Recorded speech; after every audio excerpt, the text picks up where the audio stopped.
ఏపీలో జరిగిన పెన్షన్ పంపిణీ చంద్రబాబు నాయకత్వంలో కూటమి విజయంగా భావిస్తున్నట్లు మంత్రి పార్థసారథి అన్నారు. ఒకే రాజు 12 గంటల్లో 4170 కోట్ల రూపాయలు పంపిణీ చేశామన్నారు.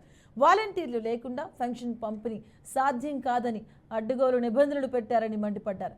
సమర్థవంతమైన నాయకత్వం వల్లే ఇవాళ పెన్షన్ పంపిణీ రికార్డు స్థాయిలో జరిగిందని మంత్రి పార్థసారథి స్పష్టం చేశారు.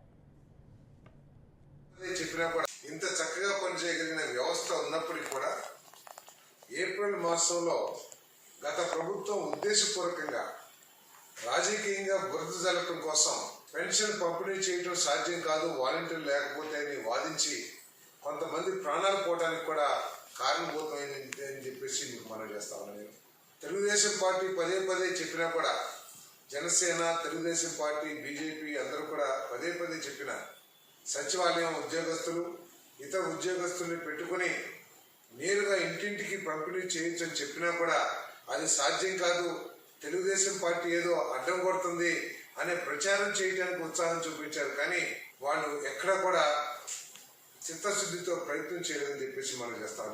వారి సమర్థ నాయకత్వం చంద్రబాబు నాయుడు గారి నాయకత్వంలో ఈరోజు సచివాలయం స్టాఫ్ కేవలం 1,30,000 మంది ఈ కార్యక్రమాన్ని దిగ్విజయంగా పూర్తి చేశారని చెప్పేసి నేను మనం చేస్తా ఉన్నాను. ఇంత చక్కగా పనిచేయగలిగిన వ్యవస్థ